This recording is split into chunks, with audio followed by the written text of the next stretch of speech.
So this video is going to be on hearing perfect intervals. The homework that you're going to do this week, that your training assignment, is going to have to do with distinguishing between these different intervals. So I'm going to teach you a little bit about it, and then basically you can use the assignment to practice it because it's one of those things you just have to do a lot and practice in order to get good at it. So I'm going to assign a bunch of them for you to do, but that's just so that you get into the habit of practicing with them.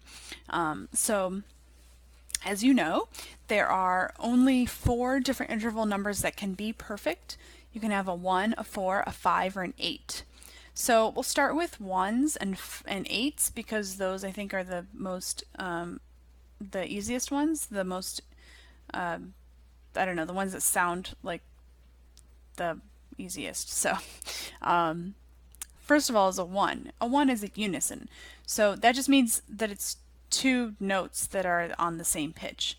So a perfect unison sounds like do, do, like literally the same pitch.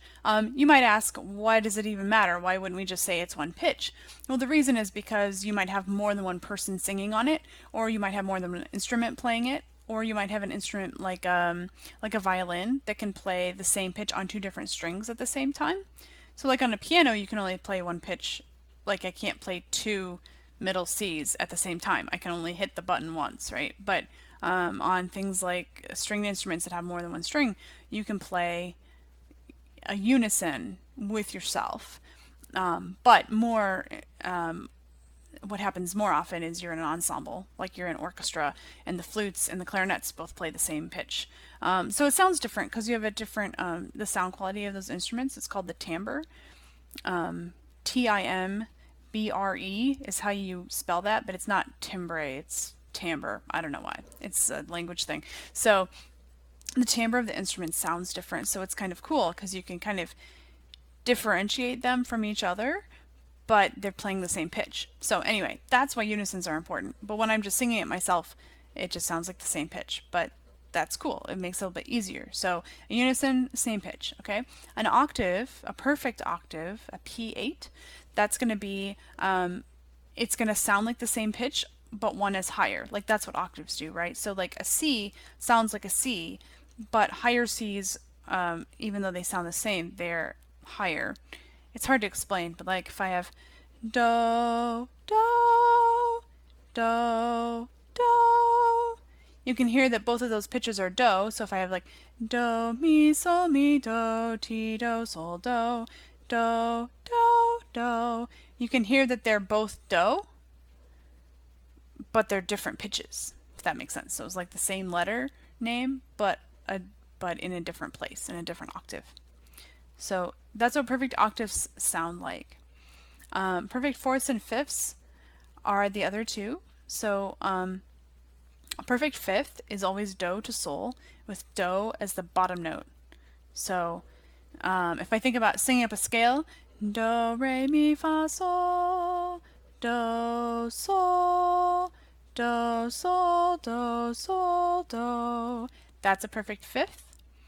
If I sing sol to do, with sol being the bottom note, so like I go down to the lower sol, so do, ti, la, sol, do, sol, do, sol, do, sol, do. That's a perfect fourth.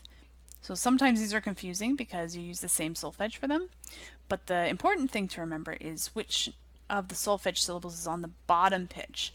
So if the bottom pitch has do and the top pitch is sol, then it's do, sol, perfect fifth. If the bottom pitch is sol and the top pitch is do, then it's sol, do, perfect fourth.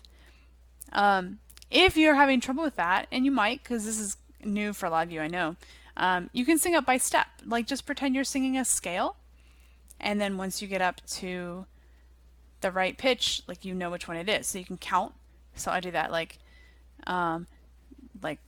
do, re, mi, fa, sol. That's 5, so that's my fifth, and I know it's a perfect fifth because it fits in the major scale. Remember? So I can do the same thing with the other intervals too, but we're going to talk about those later.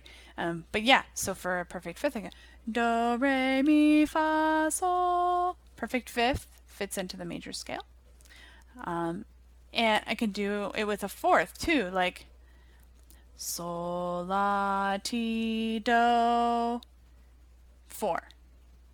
Okay, so that can be a way that you can hear the difference between those two because they're very, actually very similar in the way that they sound because they're all perfect intervals. So, okay, so like I said, it's hard for me to just explain this in a video, so you just really have to go and practice it.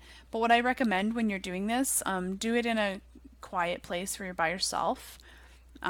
Play the interval and then sing it back, like try to repeat it, and then see if you can sing it on solfege. So for unisons and octaves, you'll just have do to do, and then you'll have either do up to sol for a perfect fifth or sol up to do for a perfect fourth. So see if you can sing it back and try to match it with solfege, and then listen to it again if you need to, and really determine what it is. If you just guess, I know that's really tempting, especially if you're in a hurry, but if you just guess, you're not going to learn it, and then it's going to be really hard later when we start adding in other ones. So do yourself a favor and put in a little bit of hard work now, and it'll really pay off, not just like at finals, but also like next semester when you're taking sight singing and ear training. So yeah, something to think about. All right, so this is it for the hearing perfect intervals video. I hope it was helpful. You just need to practice some, and if you're struggling with this at all, you ever want to meet with me or meet over Skype even, like if you're not in Edinburgh, I know it's can be weird to like come to Edinburgh for office hours.